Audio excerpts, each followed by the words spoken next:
Hello नमस्कार साथियों, स्वागत करता हूं मैं आप सभी का आपके अपने चैनल मैथ्स ट्रिक्स पर। तो दोस्तों, जैसा कि आप जानते हैं हमारी प्रीवियस ईयर क्वेश्चंस की सीरीज चल रही है, जिसका आज हमारा सेशन नंबर 10 है। तो चलिए दोस्तों, शुरुआत करते हैं आज के सेशन की। इससे पहले यदि अभी तक आपने हमारे चैनल को सब्सक्राइब न किया हो तो इसे सब्सक्राइब जरूर करें, और क्लास की PDF पाने के लिए आप हमारे टेलीग्राम चैनल को ज्वाइन कर सकते हैं, जिसका लिंक डिस्क्रिप्शन में उपलब्ध है। तो चलिए दोस्तों, शुरुआत करते हैं आज के सेशन की। चलते हैं हमारे फर्स्ट क्वेश्चन की तरफ। तो फर्स्ट क्वेश्चन क्या कह रहा है? तो फर्स्ट में गिवन है, प्रतिमा और दीक्षा एक टाइपिंग कार्य को क्रमशः 10 घंटे और 15 घंटे में अलग अलग पूरा कर सकती है। 4 घंटे अकेले टाइप करने के बाद प्रतिमा काम छोड़ देती है। दीक्षा शेष टाइपिंग कार्य को कितने दिन में, कितने घंटे में पूरा करेगी? तो ये टाइम एंड वर्क से रिलेटेड क्वेश्चन है। प्रतिमा और दीक्षा दो लड़कियां गिवन है। तो प्रतिमा और दीक्षा ये 10 घंटे में कर सकती है और ये 15 घंटे। आगे क्या गिवन है आपको? 4 घंटे अकेले टाइप करने के बाद प्रतिमा काम छोड़ देती है। दीक्षा शेष टाइपिंग कार्य को कितने घंटे में पूरा करेगी? सबसे पहले हम इनकी एफिशिएंसी निकालेंगे बाय एलसीएम मेथड, जो होगी हमारी 30 हो गया आपका टोटल वर्क, तो इसकी एफिशिएंसी 3 और इसकी कितनी आ गई 2। आगे क्या बोल रहा है? प्रतिमा 4 घंटे अकेले काम करने के बाद काम को छोड़ देती है। तो 4 घंटे अकेले किसने काम किया? प्रतिमा ने। उसकी एफिशिएंसी कितनी है? 3। तो 3 की एफिशिएंसी से 4 घंटे में कितना काम कर देगी? 12 काम कर देगी। काम कितना बच गया? 30 में से 12 चले गए तो 18 काम। अब रिमेनिंग वर्क यानी शेष काम 18 बच गया। अब शेष काम अगर हमारे पास 18 बच गया, उसको कौन करेगा? तो वो कह रहा है शेष काम को दीक्षा कितने घंटे में कर सकती है? दीक्षा की एफिशिएंसी 2, तो 2 की एफिशिएंसी से कितने घंटे में कर देगी? 9 घंटे में। तो 9 घंटे आपका क्या होगा? Correct answer. उम्मीद करता हूँ समझ आया होगा आपको। सबसे आसान मेथड है आपका LCM method. Time and work की जब हमने क्लास ली थी, आपको अच्छे से डिफाइन किया था। किसी भी प्रकार का आपको कंफ्यूजन हो तो आप उस सेशन को देख सकते हैं। ठीक है साथियों, चलते हैं हमारे नेक्स्ट क्वेश्चन की तरफ। नेक्स्ट है हमारा सेकंड क्वेश्चन। अब सेकंड क्वेश्चन में क्या गिवन है? एक कॉलेज के 20 विद्यार्थी एक होटल में गए। उनमें से 19 में से प्रत्येक ने अपने भोजन पर 175 रुपये खर्च किए, और 20वें विद्यार्थी ने सभी 20 के औसत से 19 रुपये अधिक खर्च किए। उनके द्वारा खर्च की गई कुल राशि ज्ञात कीजिए।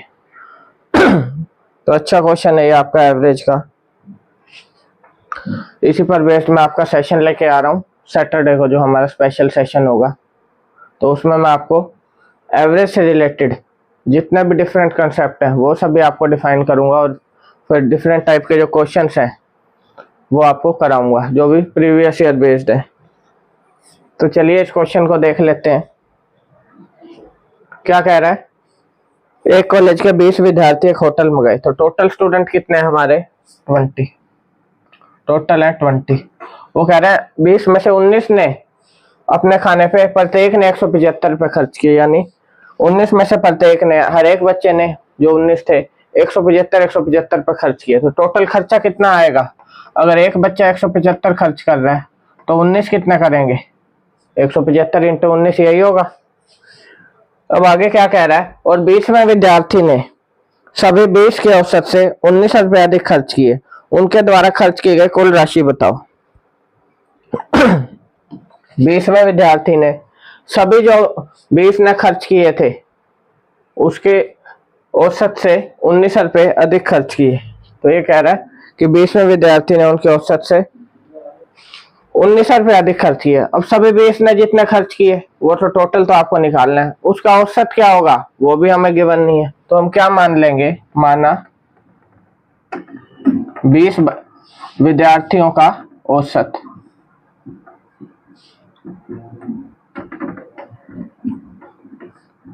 तो 20 विद्यार्थियों का मैंने औसत मान लिया x। तो 20वें विद्यार्थी ने कितने खर्च किए हैं? सभी 20 के औसत के 19 ज्यादा। तो 20वें विद्यार्थी का खर्चा कितना खर्च किए हैं ये आपको लिखना नहीं है, सिर्फ आपको समझाने के लिए बता रहा हूँ अच्छे से। 20वें विद्यार्थी का क्या खर्चा है, सभी जो 20 का औसत है उससे 19 ज्यादा, यही होगा। अब सभी 20 का औसत क्या होता है, आप जानते हैं जब भी हमें औसत निकालना हो तो क्या आता है, ऊपर तो सम आता है जितनी भी वैल्यूज है divide by total number of value.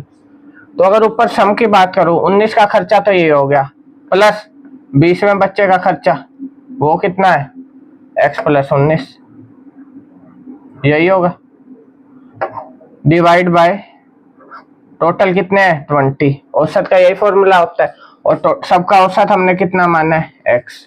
उम्मीद करता हूँ ये चीज आपको समझ आ गई होगी। यही चीज आपको इस क्वेश्चन में समझनी है, बस आगे कैलकुलेशन करके आपका आंसर निकल आएगा। फिर से एक बार समझा देता हूँ आपको अगर ना समझ आया हो। हमारा जो औसत का फॉर्मूला होता है यानी एवरेज का, वो होता है sum of values divide by total number of values. Sum of value divide by total number of value, ये होता है एवरेज का फॉर्मूला। अब हमने एवरेज क्या लेट किया है, एवरेज हमने लेट किया है x, तो यहाँ x रख दो एवरेज की जगह। Sum of values, sum of value कितना होगा, 19 विद्यार्थियों ने तो कितना खर्च किए 175, और 20वें ने x प्लस 19, डिवाइड बाय कितने हैं टोटल नंबर ऑफ वैल्यू, 20 बच्चे ही तो हैं, डिवाइड बाय 20। उम्मीद करता हूँ अब आपको ये चीज समझ आ गई होगी। बस अब क्या करेंगे, क्रॉस मल्टीप्लीकेशन, क्या आ जाएगा 20x is equal to 175 into 19। Calculation को शॉर्ट करने के लिए इसको अभी हम यहीं छोड़ देते हैं, प्लस x प्लस में 19। अब आपको क्या करना है कि जो भी आपकी x वाली वैल्यू है उसको एक साइड ले लो। अगर इस x को इधर ले जाऊं तो क्या आ जाएगा मेरा 19x आ जाएगा यहाँ पे। अगर x को इधर ले जाऊं तो 19x आ जाएगा। यहाँ क्या बच जाएगा मेरे पास, 175 इंटू 19 प्लस का 19। यहाँ तक उम्मीद करता हूँ आपको समझ आ गया होगा। 175 इंटू 19 प्लस 19, तो इसमें से अब कॉमन हम ले सकते हैं 19, यहाँ पे अंदर कितना बच जाएगा, 175 प्लस 1, ये आ गया 19x। 19 से 19 कट गया, क्या आ गया x की वैल्यू 176। यहाँ तक उम्मीद करता हूँ आपको समझ आ गया होगा। x की वैल्यू यानी एवरेज निकल आई अब हमारे पास, किसकी, सभी 20 की एवरेज। x की वैल्यू आ गई हमारे पास कितनी 176। तो इस चीज को आपको समझना होगा कि एक अननेसेसरी जो कैलकुलेशन है उनको करने से आपको बचना होगा। कैसे, 175 इंटू 19 मैंने यहाँ कैलकुलेशन नहीं की है, मेरा टाइम बच गया, क्योंकि आगे मेरे को पता था कि x को उधर ले जाऊंगा तो 19 से 19 कट जाएगा। पूछा क्या था अब हमारे से, सभी 20 विद्यार्थियों का कुल खर्चा, तो कुल खर्चा क्या आएगा, औसत कितना है 176, विद्यार्थी 20, तो ये आपका कुल खर्चा आ जाएगा, कितना हो गया, ये आ गया 3520 रुपये, यानी 3520 रुपये आपका क्या होगा कुल खर्चा। उम्मीद करता हूँ अब आपको ये क्वेश्चन अच्छे समझ आ गया होगा। ऐसे बेहतरीन क्वेश्चंस एवरेज पर बेस्ड, जितने भी डिफरेंट टाइप के कंसेप्ट हैं एवरेज, सभी कंसेप्ट मैं आपको कराने जा रहा हूँ। तो शनिवार को दोपहर को 3 बजे जुड़ना ना भूलें हमारे इसी चैनल पर, जिसमें स्पेशल सेशन आपका एवरेज का लेके आ रहा हूँ। तो चलिए दोस्तों चलते हैं हमारे नेक्स्ट क्वेश्चन की तरफ। नेक्स्ट में अब क्या गिवन है, नेक्स्ट है हमारा थर्ड क्वेश्चन।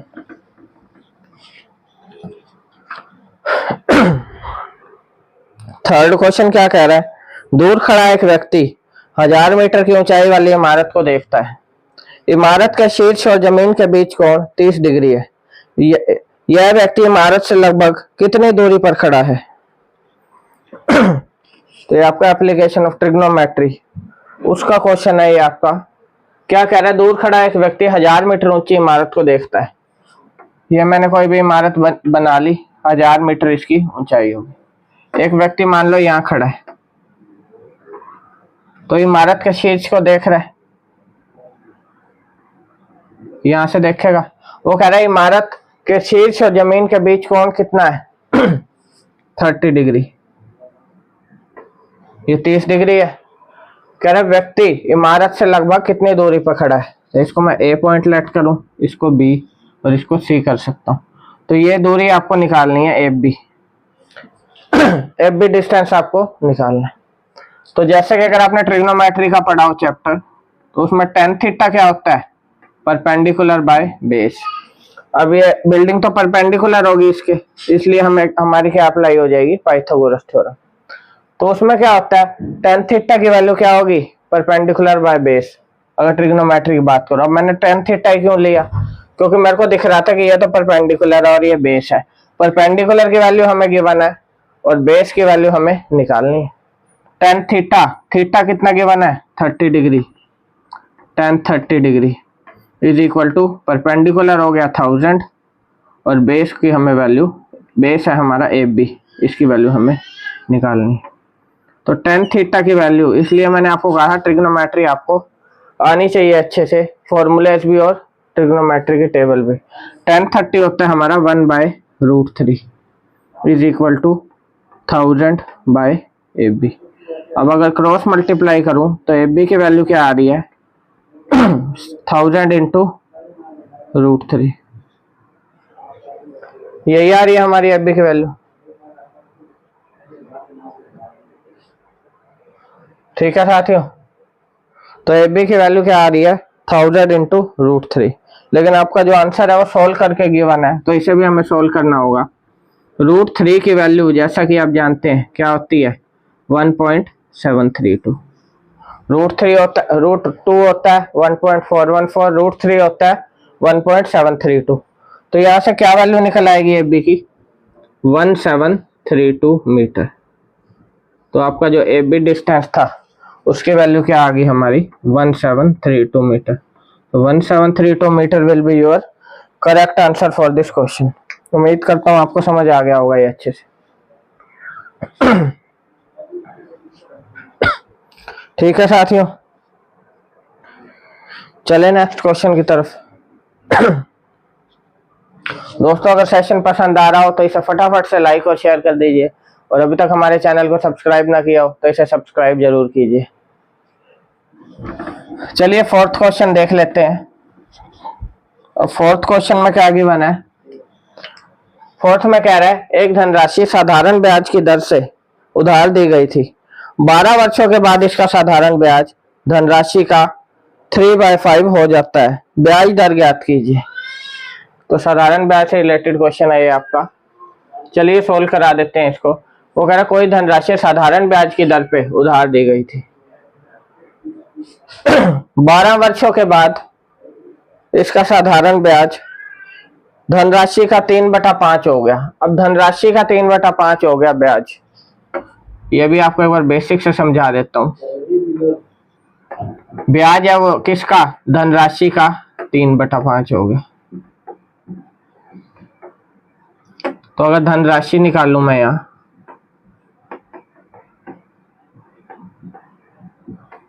कितना आ गया, 3 और 5। यदि अगर धनराशि आपकी 5 है तो ब्याज कितना मिल रहा है, 3। निकालना क्या हमें, ब्याज की दर। तो सिंपल इंटरेस्ट का फॉर्मूला जैसा कि आप जानते हैं एक ही फॉर्मूला यूज होता है जो पूरे सिंपल इंटरेस्ट को कवर करता है। कौन सा, principal into rate into time divide by 100। Simple interest यानी साधारण ब्याज, कितना है साधारण ब्याज, 3। अगर इस क्वेश्चन की बात करो, प्रिंसिपल 5, रेट आपको निकालनी है, टाइम है 12 साल डिवाइड बाय 100, कितना आ जाएगा 300 इज इक्वल टू 60 आर। तो आर की वैल्यू अगर निकालूं तो कितनी आ रही है, 5%। तो 5% आपका क्या होगा, करेक्ट आंसर। तो देख सकते हैं आप एक ही फॉर्मूला है जो सिंपल इंटरेस्ट का है, बस कंसेप्ट थोड़ा अलग अलग पूछ लेता है आपसे। चलिए चलते हैं नेक्स्ट क्वेश्चन की तरफ फटाफट से, जो है हमारा फिफ्थ क्वेश्चन। उम्मीद करता हूं अभी तक जितने भी क्वेश्चन मैंने कराए हैं आपको अच्छे समझ आए होंगे। फिफ्थ क्वेश्चन में क्या गिवन है, अब फिफ्थ में कह रहा है ए 7 दिन में 20% कार्य कर सकता है और बी 7 दिन में 25% कार्य कर सकता है, यदि वे अकेले कार्य करते हैं। यदि वे एक साथ कार्य करते हैं तो 7 दिन में वे कितना कार्य पूरा कर सकते हैं। फिर से टाइम एंड वर्क का एक क्वेश्चन। तो आप देख सकते हैं एक एक शिफ्ट में 2-2 3-3 क्वेश्चन आपके टाइम एंड वर्क से पूछे जाते हैं, तो इस चैप्टर को आपको अच्छे से करना होगा। चलिए देख लेते हैं इस क्वेश्चन को। वो कह रहा है ए 7 दिन में 20% कार्य कर सकता है। अगर आपने हमारे पिछले सेशन देखे हो तो ऐसा ही कंसेप्ट मैंने आपको पहले भी समझाया था। ए क्या कह रहा है, 7 दिन में कर रहा है 20% कार्य, 7 दिन में 20%। तो अब सबसे पहले क्या निकालूंगा, ए 100% काम कितने दिन में कर रहा है, क्योंकि ए पूरा काम कितने दिन में कर रहा है उसी से तो ए की एफिशिएंसी निकलेगी।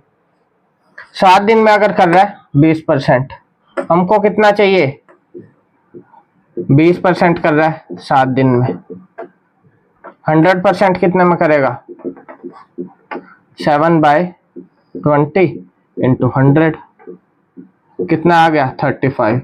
तो ए पूरा काम कितने दिन में करेगा, 35 दिन में। ऐसे ही अगर बी की निकालो तो बी की कितनी आएगी, वो कर रहा है 7 दिन में 25%, तो पूरा काम कितने दिन में करेगा, 28 दिन में। अब दोनों का टोटल काम आ गया कितना, ए कर देगा उस काम को 35 दिन में, अगर अकेले अकेले करते हैं ए 35 दिन में कर देगा और बी कितने दिन में कर देगा, 28 दिन में। वो कह रहा है अगर वो 7 दिन तक एक साथ कार्य करें तो कितना काम पूरा कर सकते हैं। अब हमें टोटल वर्क निकालना होगा। ए कर रहा है 35 दिन में, बी कर रहा है 28 दिन में, टोटल वर्क कितना आ जाएगा। अब आपको यहाँ पे क्या लेना होगा, एलसीएम सा, जो आपका आ जाएगा 140। 35 से अगर कट करूं तो 4, 28 से 5। अब उन्होंने कितने दिन तक साथ काम किए, 7 दिन तक। तो एक दिन में अगर वो ए और बी मिलके एक दिन में कितना काम करेंगे, 9। एक दिन में काम कितना करेंगे, 9। 7 दिन में कितना करेंगे, 63 काम वो कर देंगे 7 दिन में। तो वो कह रहा है कितना काम किया, 63 काम ही तो किया, लेकिन किसके रिस्पेक्ट में पूछ रहा है, परसेंटेज में। परसेंटेज में कैसे निकालूंगा, जितना काम उन्होंने किया divide by total work into में 100। अब आप देख सकते हैं 7 से कटेगा आपका, 1 0 से 1 0 कट गई, 7 दूनी 14, 7 नीम 63, 2 से ये कट गया, तो कितना आ गया, 45%, यानी 45% काम वो कितने दिन में कर देंगे, 7 दिन में। उम्मीद करता हूँ अच्छा समझ आ गया होगा आपको। चलिए नेक्स्ट क्वेश्चन की तरफ चलते हैं, हमारा 6th क्वेश्चन।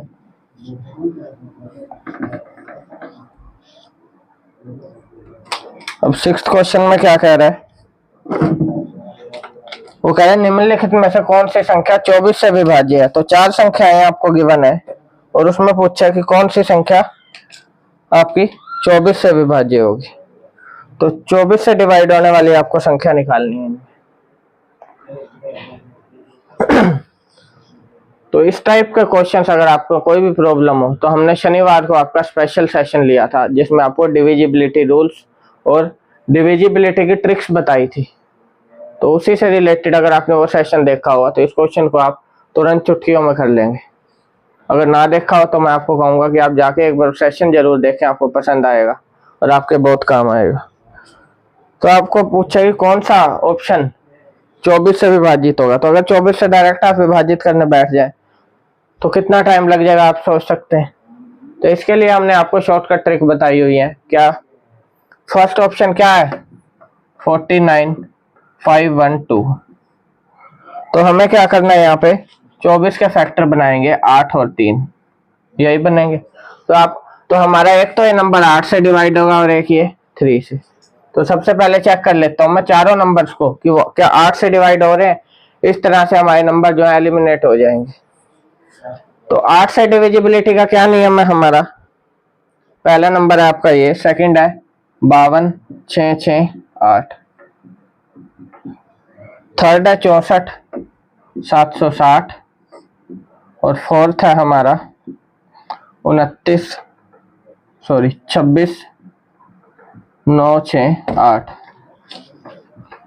तो मैंने क्या बताया, सबसे पहले आप चेक कर लें, या तो 8 से चेक कर लो या 3 से, इससे आपके नंबर्स एलिमिनेट हो जाएंगे। तो 8 से डिविजिबिलिटी का मैंने आपको क्या रूल बताया था कि लास्ट के 3 डिजिट्स हैं 8 से डिवाइड होने चाहिए। तो क्या इस नंबर में हो रहे हैं, बिल्कुल हो रहे हैं, क्योंकि 512 होता ही क्या है, 8 का क्यूब।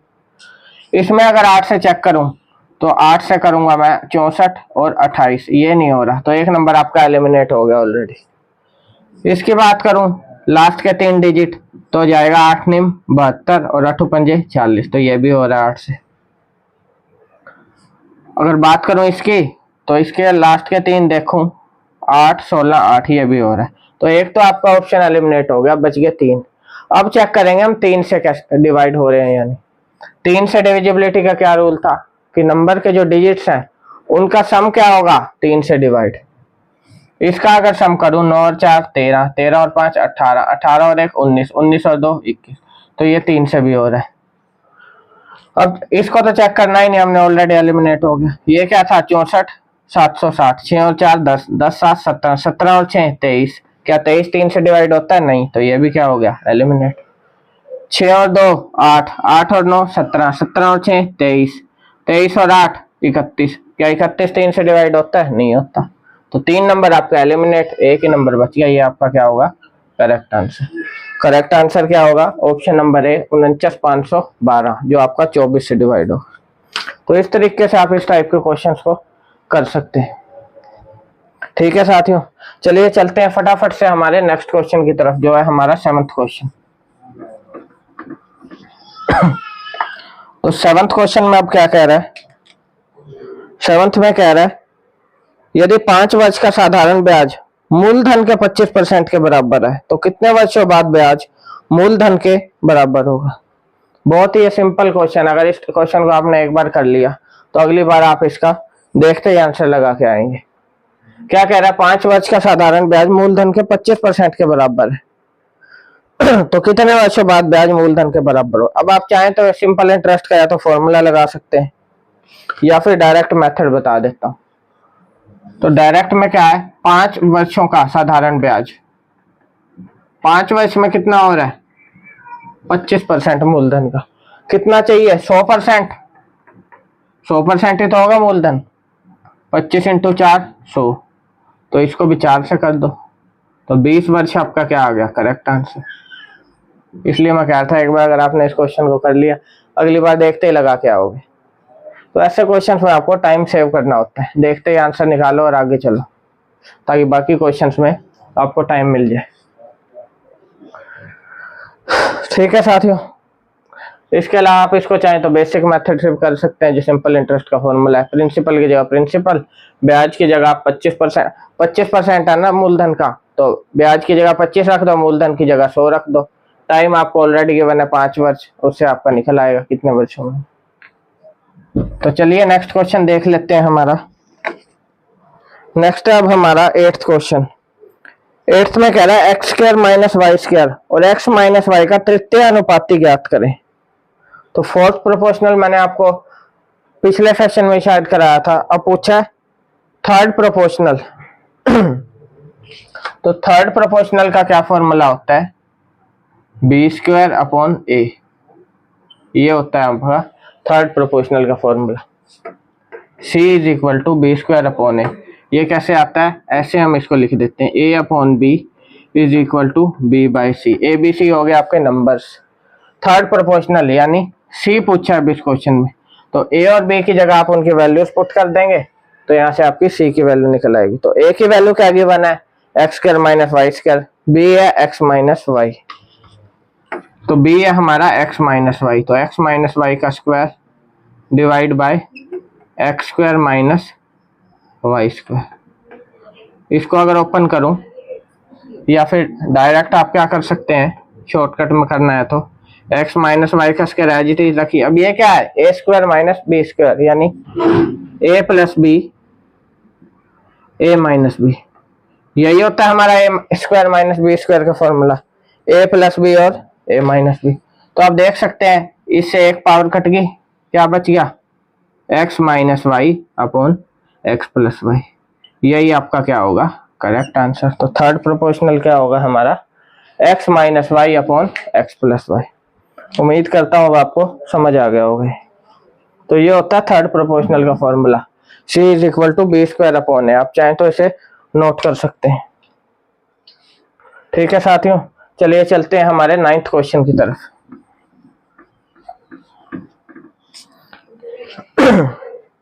अब नाइन्थ क्वेश्चन क्या कह रहा है, जैसा कि आप देख सकते हैं नाइन्थ में कह रहा है यदि cot A is equal to 12/5 तो sine A plus cos A into cosecant A का मान कोट ए गिवन है अब आपको 12/5, cot A is equal to 12/5 ये आपको गिवन है। क्या निकालना है, sine A plus cos A into cosecant A, sine A plus cos A into cosecant A यही निकालना है आपको। तो आपको अगर ट्रिग्नोमेट्री पढ़ी हो तो उसमें कोट ए हमारा किसके इक्वल होता है, टेंजेंट का अपोजिट होता है यानी रिवर्स होता है। टेंजेंट अभी मैंने आपको बताया था फर्स्ट क्वेश्चन में, परपेंडिकुलर बाय बेस था, तो ये क्या होगा, बेस बाय परपेंडिकुलर। तो बेस की वैल्यू कितनी है 12, परपेंडिकुलर 5, ट्रिपलेट अगर आपने पढ़ा हो, लिखवाया भी था मैंने आपको, 5 12 13, तो परपेंडिकुलर आ गया 5, बेस आ गया 12 और पर हाइपोटेन्यूज 13। क्या निकालना है, sine A plus cos A into cosecant ए, या तो इसको सोल्व कर लो या फिर डायरेक्ट तीनों की वैल्यू पुट कर दो। अगर टाइम सेव करना है तो आप इसको सोल्व कर सकते हो, क्योंकि मेरे को दिख रहा है कट जाएगा। कैसे, sine A divide by cosecant A किसके इक्वल होता है हमारा, तो cosecant A is equal to 1/sin A. तो हर एक ट्रिग्नोमेट्री का फॉर्मूला आपको अच्छे से पता होना चाहिए, छोटी छोटी चीजें हैं ये, अगर आप जानते हैं तो काफी टाइम आप एग्जाम में बचा सकते हैं। इन्हीं पर मैंने स्पेशल सेशन ट्रिग्नोमेट्री के लिए थे, आपसे कहूंगा कि आप जाकर वो भी जरूर देखें। आपका हर एक कंसेप्ट ट्रिग्नोमेट्री का कोई भी क्वेश्चन, जितने मैंने अभी तक 10 सेशन लिए हैं PYQ के, जो CGL के आपके क्वेश्चन चल रहे हैं अभी, एक भी क्वेश्चन ट्रिग्नोमेट्री का ऐसा नहीं आया जो हमारी उस क्लास से बाहर हो। तो कंसेप्ट मैंने आपको एक एक सिखाया है, कोई भी इसमें ऐसा कंसेप्ट देखने को नहीं मिला जो हमने उन सेशन में कवर ना किया हो। तो इसलिए मैं आपको बार बार कह रहा हूँ कि आप उन सेशंस को जरूर देखें। तो कोसिकेंड ए होता है 1/sin ए, तो अगर अंदर मल्टीप्लाई करूंगा तो यहाँ भी क्या आ जाएगा, sine A, plus cos by sine, यहाँ भी तो साइन ए आ जाएगा, cos A by sine A, sine से साइन कट गया, 1 प्लस कोट ए, यही आ गया। तो ये देख सकते हैं अगर आपने ये कंसेप्ट यूज किया यहाँ पे तो आपको इस चीज की भी जरूरत नहीं पड़ेगी, ये भी टाइम बच जाएगा, क्योंकि कोट ए की वैल्यू आपको ऑलरेडी गिवन है।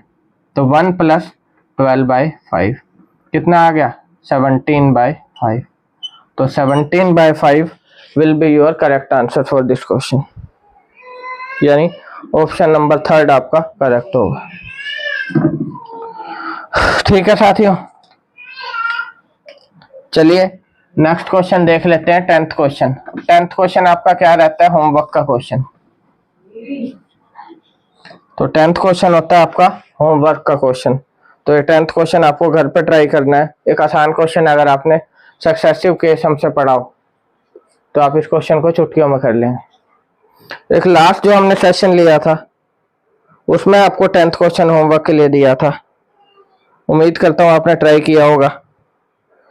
चलिए उसको सोल्व करा देते हैं। तो लास्ट क्वेश्चन में 10th क्वेश्चन लास्ट सेशन का क्या था, उसमें क्या गिवन था, x plus 1/x is equal to 10। तो x की पावर 4 प्लस 1/x की पावर 4 आपको निकालना था। तो आप जानते हैं फॉर्मूला, x प्लस 1/x कितना गिवन है, 10। तो x square plus 1/x square क्या होगा, ये होता है p स्क्वायर माइनस 2, इसको हम p लेट कर लेते हैं। तो p स्क्वायर माइनस 2 यानी 100 माइनस 2 98 आ गया। ये आ गई x square plus 1/x square की वैल्यू। हमें कहाँ जाना है, x की पावर 4 प्लस 1/x की पावर 4।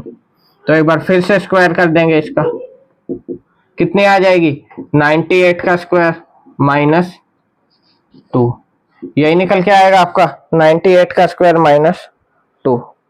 तो 98 का स्क्वायर क्या होता है आपका, ये हो जाता है हमारा 9604 माइनस का 2 यानी 9602 आपका करेक्ट आंसर होगा। तो ये था आपका पिछला जो हमने सेशन लिया था उसका 10th क्वेश्चन जो हमने आपको होमवर्क के लिए दिया था। तो ये था दोस्तों हमारा आज का सेशन। उम्मीद करता हूँ आपको पसंद आया होगा। अगर पसंद आया हो तो इसे लाइक और शेयर कीजिए, और अभी तक हमारे चैनल को सब्सक्राइब ना किया हो तो इसे सब्सक्राइब जरूर करें। क्लास की PDF मैं अभी अपलोड कर दूंगा हमारे टेलीग्राम चैनल पर। तो इसी के साथ धन्यवाद दोस्तों, आपका दिन शुभ हो।